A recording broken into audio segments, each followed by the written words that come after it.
How you doing there? Welcome back to Babylon Talmud. Today we're studying Daf Lamed Aleph, Daf 31 of Masechta BavaKama. Friends, yo friends, yo friends. So now we get into like some, interesting. Yeah, now we get into like some other stuff. Yeah, now we like get into some other stuff. Alright, how's that?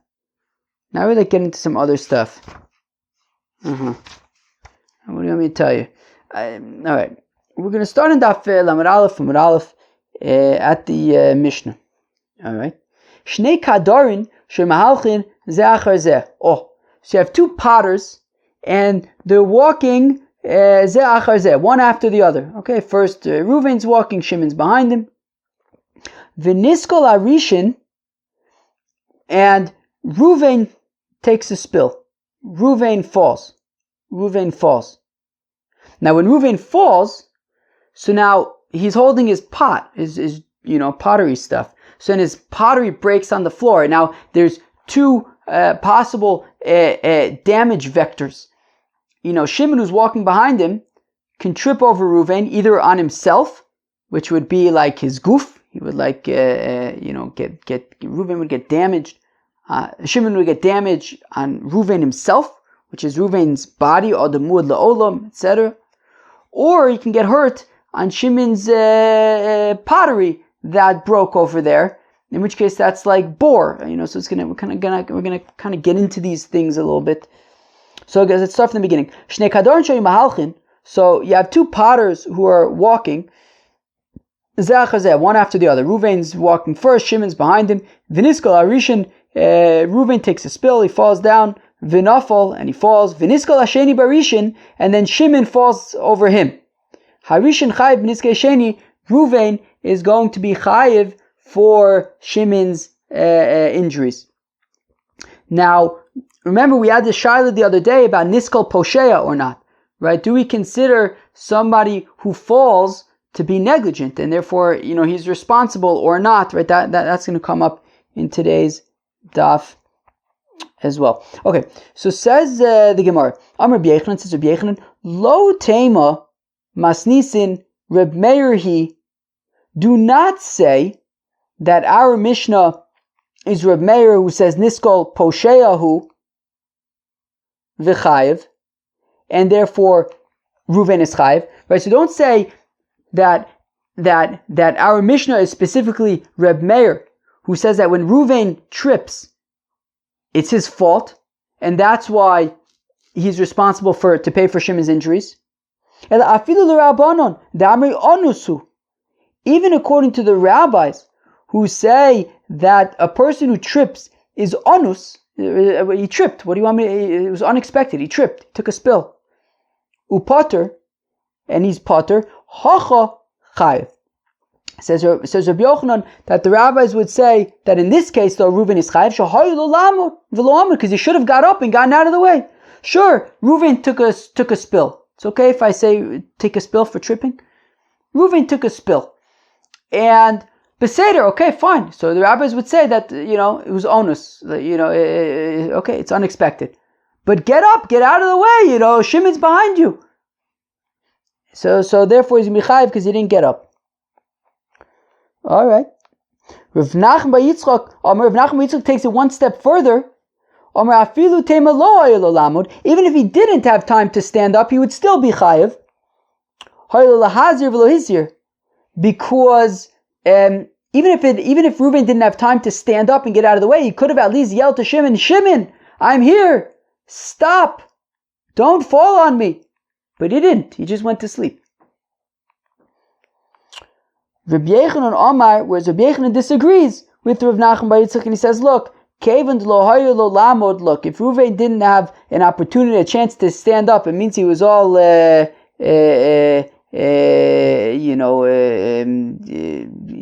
a lot going on. He just took a spill in the Rishus Harabim. He doesn't have time. Shimon's coming behind him. Lo haylo lahazir detarred. He's got a lot going on. We can't, we can't hold it against him that he did not warn Shimon. He had enough going on. He took a spill in Rishus Harabim in the middle of the highway. It's not his fault if there was no time for him to warn. If there was no time for him to get out of the way. Fine. Tanan. we learn in a Mishnah on tomorrow's daf. We're going to start, I believe, tomorrow's daf with this Mishnah. Oya bal kora rishon. So if Ruvain is walking first, and he's got a beam. He's got a beam over his shoulders. Reuven is walking first. Uval chovis achron, and Shimon is walking behind Ruvain with a jug. Nishbir chovis bakora potter. If Shimon is walking too fast and his pitcher bumps into Shimon's beam, and if Shimon's walking too fast and his pitcher bumps into Ruvain's beam, and Shimon's pitcher breaks, it's Shimon's fault. He's walking too fast. It's not Ruvain's fault. Reuven doesn't have to pay for Shimon's jug that broke. Vim omad bal kora, but if Reuven stops short, chayev, so then Reuven is chayev. My lab she'omad likosef de orche hu. Let's say that he just, that Shimon, that Reuven, who's got the beam, stopped in order to fix it on his shoulder, which is a normal thing to do. He's walking with a beam. He needs to kind of, reposition it. So he stops for a second. Vikatani chayev. And nonetheless, even though it's perfectly normal, we're still saying that Reuven is chayev to pay for Shimon's broken jug. The havle the hazir, because he should have warned Shimon. So we see that warning is a thing, like Rav Nachman bar Yitzchak, not like Rabbi Yochanan. No. That is not why Reuven is chayev. That is not the scenario in which Reuven is chayev. Kisha'amad lafush. No, he's specifically chayev because he stood in order to take a breather, in order to take a break. He's walking with Rishus Harabim. He's got his beam. Shimon's behind him with his jug. Reuven decides, I'm just going to stop now and take a break. And Reuven, Shimon can't read his mind, and Shimon is still walking, bumps into the beam. So then, in that case, that is where Reuven is chayev. Perfect the Gemara. Aval omad lekosef my potter. What? So then you're telling me that, okay, so now there's a distinction. If he stands in order to take a breather, he's chayev. But if he stands just in order to shift it around on his shoulder, he's potter. Adatoni seifa. Well then, when the seifa says vim omar lo lebal chovis amod, that if he says to Shimon, hey, Shimon, stop, potter, so then Reuven is potter, liflog v'les nebedida, well then make this distinction as well. When do we say that he has to warn him? Kisha amad lafush, when he stops in order to take a breather. Aval amad lekosef, but if he stood just to shift it on his shoulder, then potter, he doesn't need to warn him. So the Gemara answers, Eina chinami, but the point here though is that Hakamash Melon, what this is teaching us when what the Mishnah is teaching us about the warning is the Afal Gav, the Omad Lafush, that even though he stood to take a break, but still Kika Omarlo, the Valchovis Amod, Potter, even though he stopped to take a break, which is not a normal thing to do, as long as he warns Shimon, he's going to be potter. As long as he warns Shimon, he is going to be potter. That is the chiddush that we want to teach.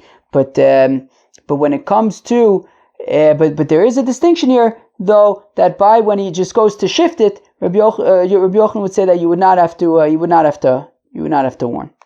Okay. Toshma, coming here, Hakadorin v'azagogin, the potters and the glaziers, maybe the pot people and the glass people, shoy mahalchin ze'achar zeh, that they were walking one after the other. Niskol arishin, the first guy takes a spill. Vinofol, and he falls, he takes a spill. Viniskol asheni barishin, and then the second guy, let's call him Shimon, falls over Ruvain. Ve'ashlishi basheni, and then Levi trips on Shimon. Okay, so you have Ruvain, Shimon, and Levi. Ruvain's walking first, Shimon's walking second, Levi's walking third. Ruvain trips, Shimon trips over Ruvain, Levi trips over Shimon. Rishon chayav benizkei sheni. So Ruvain is chayav for Shimon's damages. V'sheni chayiv b'nizkei shlishi, and Levi is chayiv, and Shimon is chayiv for Levi's damages. V'machmas rishin naflu. Now, if they all fell on account of Ruvain, all right, both Shimon and Levi fell on account of Ruvain. The Gemara is going to explain later what that means. Rishin chayiv b'nizkei kulam. Ruvain is going to be chayiv for all of their damages. V'im his hiru zeh, and if they warned each other, piturin. So then they are piturin. My love, shlohoya loin lamod. And it must be that they did not have an opportunity to stop, and we're saying that they had to warn. Lo shlohoya loin lamod. No, they did have time to stop. Avaloya lamod my piturin. But if they didn't have time to get up, if they didn't have time to get up, so then they would be Peturin, even if they don't warn. If that's the case, Adatani Seifa, when the Seifa says, Peturin, that if they warned each other, so then they're Peturin, Lifnog v'lesne medida. Well, Rabbi Yochanan, let them make the following distinction. When do we say that they have to warn? Shahayalem lamod, that they had an opportunity to get up. Avaloyalem lamod Peturin, but if they didn't have time to get up, so then they would be Peturin even if they don't warn. We say no. Even if there was, when there's no time to get up, they don't need to warn. Hakamashman, what this is coming to teach is that that even though they had time to get up and get out of the way, still and as long as they warned each other, then they are piturin. Okay, so now we are going to Rava is going to come and explain this whole brisa with Reuven, Shimon, and Levi, and they're all tripping over each other. And okay, it gets a little bit technical. Hopefully, I'll be able to get through it smoothly. I really hope so. Omar Rava, says Rava, Rishon Chayiv b'nizkei sheni. So Reuven is going, right, so remember, Reuven fell, Shimon fell over Reuven, Levi fell over Shimon. So now says Rava, Rishon Chayiv b'nizkei sheni. Reuven is going to be chayiv for Shimon's damages. Bein b'nizkei gufo, bein b'nizkei mamono. So if I understand correctly, whether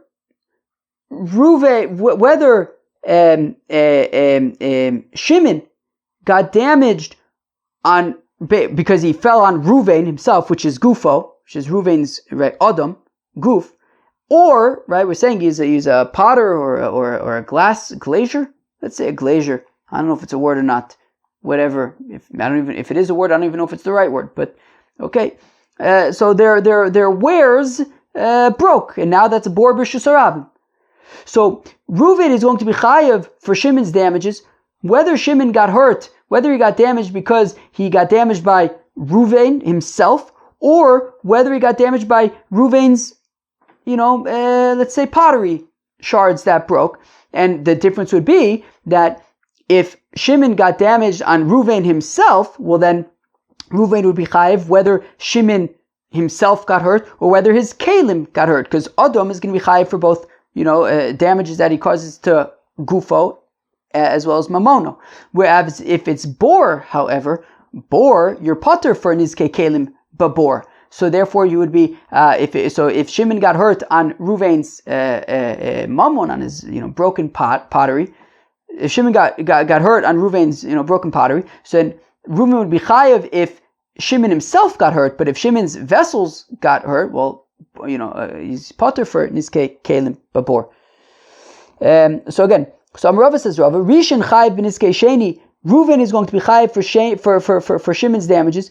Bein b'nizkei gufo, whether Shimon got damaged on Reuven himself, in which case Reuven would be chayiv for both Shimon's guf as well as his mammon. Bein b'nizkei mamono, whether Shimon got damaged on Reuven's pottery, which would mean that he'd be chayiv for Shimon's guf but not for his mammon. Sheni, and now we said that Levi tripped over Shimon, so Shimon is chayiv b'nizkei shlishi for Levi's damages, b'nizkei gufo.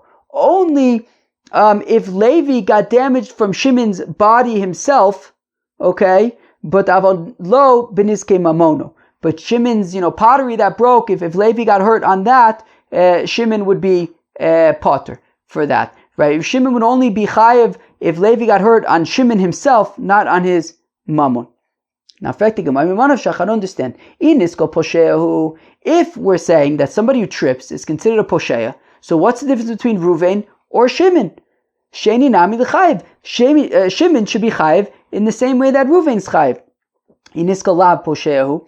And if somebody who trips is not a posheya, rather he's onus, so afilu rishon nami li potter. So then, if he's onus, so then even Ruvain should be potter, right? So what exactly is going on? So says the Gemara, look, Rishon vadai posheya hu.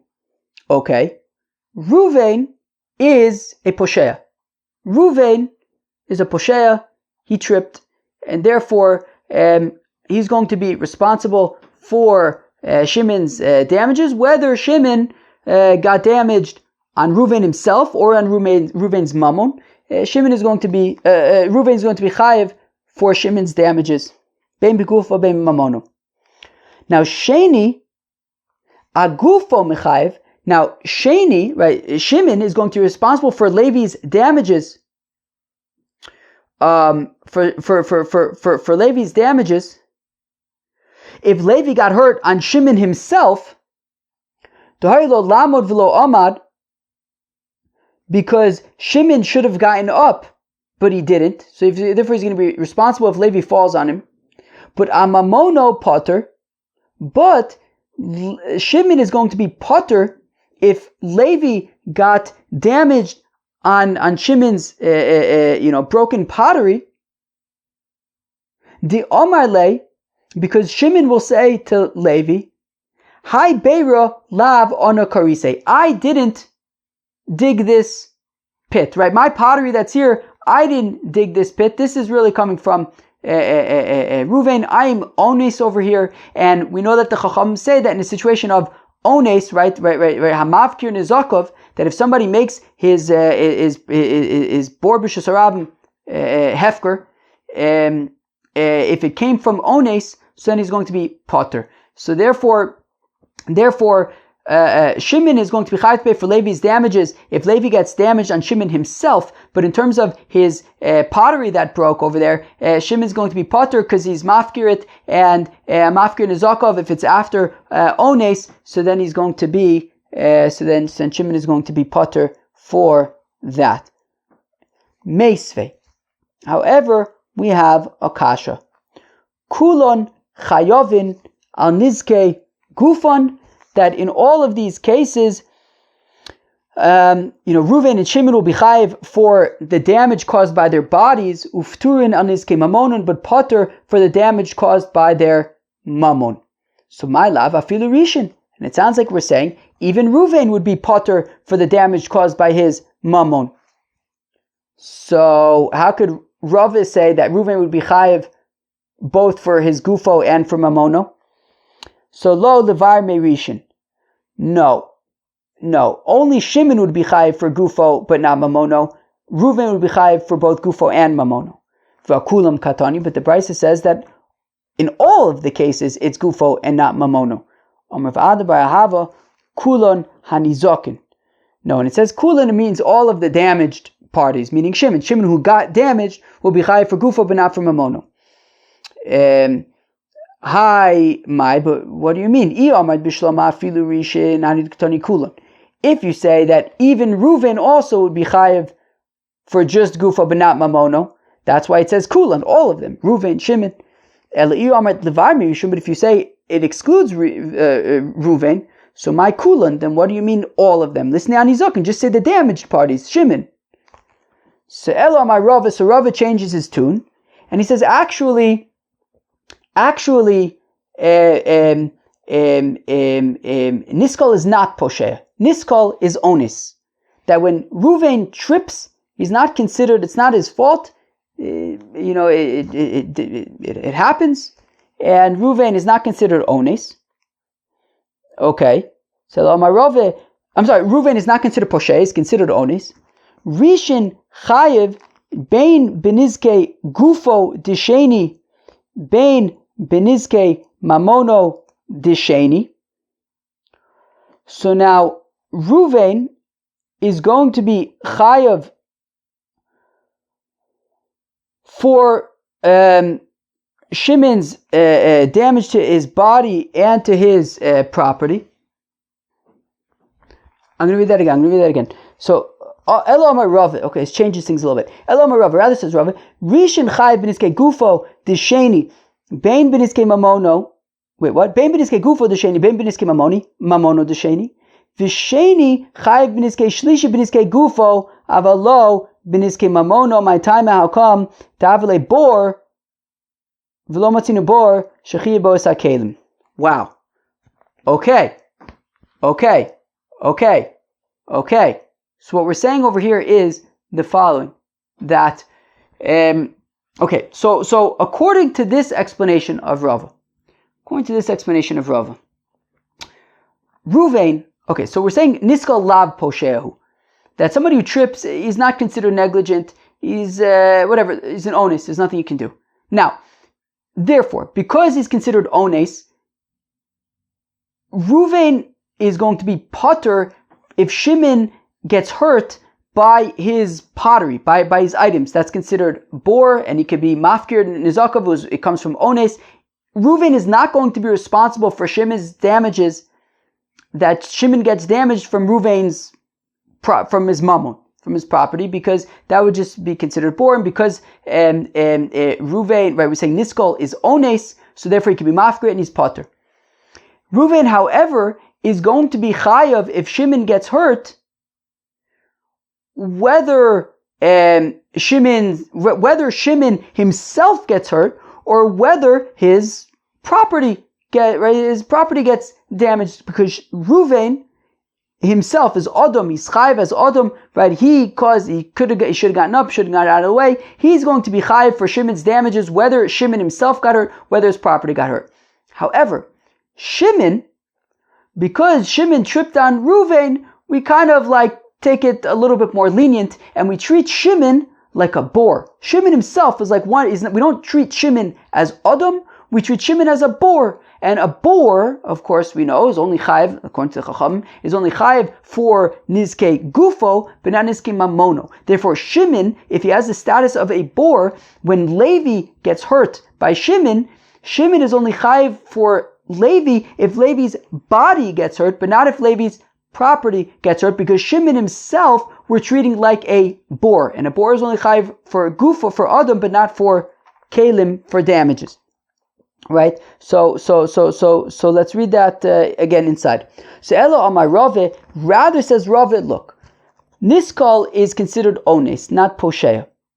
Rishon chayiv, right? So now Reuven, if Shimon gets damaged from Reuven's property, from his pottery, forget it. That's out of the picture, because niskol is right. Somebody who falls is considered ones, and therefore he could be mafkir is nizakov, and if Shimon gets damaged from Reuven's mammon, Reuven's not responsible. But from Reuven's body himself, if Shimon gets hurt on Reuven himself, so chayav, Reuven's going to be responsible. Bein b'niskei gufo d'sheni, whether Shimon's body, Shimon himself gets hurt, bein b'niskei mamono, or whether his property gets damaged. Right? B'niskei mamono d'sheni. Now v'sheni, in terms of Shimon, however, it's like one step lower down. We treat Shimon as a bor. And chayiv b'niskei shlishi b'niskei gufo, avalo b'niskei mamono. And Shimon is only going to be chayiv for Levi, for damages to Levi himself, but not his property, because we treat Shimon like a bor, and a bor, right, meaning because Shimon tripped on Reuven, so we treat kind of Shimon a little bit more lenient than we treat Reuven, and Shimon is going to be chayiv only as much as a bor is chayiv, i.e., he's going to be chayiv for damages to Levi himself, but not to Levi's property, not to his kalim. My time, how come da'avale bor, we treat Shimon himself like a bor, v'lo matzinu bor, shechayiv bo kalim, and of course a bor, according to Chacham at least, is potter when it comes to kalim. So now, hanicha l'shmuel, now remember, there's machlokas between Rav and Shmuel, right? That if a fellow is, that both Rav and Shmuel agree that if a fellow is mafkir, if a fellow makes, as a knife in Rishus Harabim, and he makes it hefker, so that's bor b'Rishus Harabim. But if he retains ownership of that knife, as we've seen before, Rav says that would be considered, that would not be, if he retains ownership of the knife, it would not be considered bor, it would be considered shor. Shmuel says that even if he retains ownership of the knife, it would still be considered bor. So now, a fellow obviously retains ownership over his own body, right? So the fact that we're saying that we're treating Shimon himself as a bor, so Shimon's not going to give up, going to make himself hefker, so he's retaining ownership over himself, and we're considering him to be like a bor. So that makes sense according to Shmuel, who says that a bor can be even in a context in which a person retains ownership. But according to Rav, who says that bor, right, if you retain ownership, then it cannot be bor. So then, how can Shimon ever be considered a bor? Right. So Anicha l'Shmuel, this makes sense according to Shmuel, the Amar who says kol takala borhu, that any kind of impediment or something in Rishus Harabim is a bor. So Beseder, Shimon could be a bor. El Rav, but according to Rav, the Amar, he says I afkere in, that only if he's mafkeret is it a bor. I lo, but if he's not mafkeret, if he retains ownership, then it's not bor. Well, how could Shimon himself be a bor? He's obviously not making himself hefker. So le'olam kedamer meikara. So I think Rashi kind of skips these words. So let's skip this until Tergama. So really, it's like we initially said that niskal posheya, that Ruvain who falls, he is a posheya, and therefore it's like Rava initially explained that Ruvain would be chayav, whether if Shimon gets hurt by Ruvain himself or by Ruvain's mammon. Shimon will be chayav if Levi gets hurt by Shimon himself, but not by his mammon, because he could be mafkir in his zakah. Now, what about the brisa that says that in all scenarios you're only chayav for niske gufo, but not niske mamono? Well, that's specifically referring to, so you would have to say that in the case of Ruvain, it's specifically referring to Ruvain's mammon that causes damage to Shimon, because mammon is going to be considered bor, and bor you're only chayav for if it damages Shimon's himself, but not his property, right? Right, that when we say that he's only going to be chayav for gufo, for Shimon's body, would be specifically if Shimon, when Shimon gets damaged on Ruvain's kalim. So in that case, so by kalim, which is bor, so then you'd only be chayav for Shimon if Shimon himself gets damaged, but not his kalim, not his mammon. Amar Mari said earlier, Im machmas rishon naflu, if they all got hurt from Ruvain, so then rishon chayv beniskei kulam, Ruvain's chayv for all of them. Machmas rishon echi nafil, how could they all have gotten injured from Ruvain? Rav Papa Amar says, Rav Papa de paskel orche kishilda. Well, he was taking up the entire way, like I don't know, like a nevela that is taking up the entire road, and therefore everyone was going to end up tripping on Ruvain. Rav Zvid Amar kechuchu de samyusa. It's like the stick of a blind person that he helps, uses to help him walk. I guess also it takes up a lot of room, and people would trip over it and get hurt. Friends, that was Daf Lamed Aleph of Masechta BavaKama. Wow, that was some daf. I don't even know where to get started. People bumping into each other and getting injured. I hope you enjoyed. Peace out.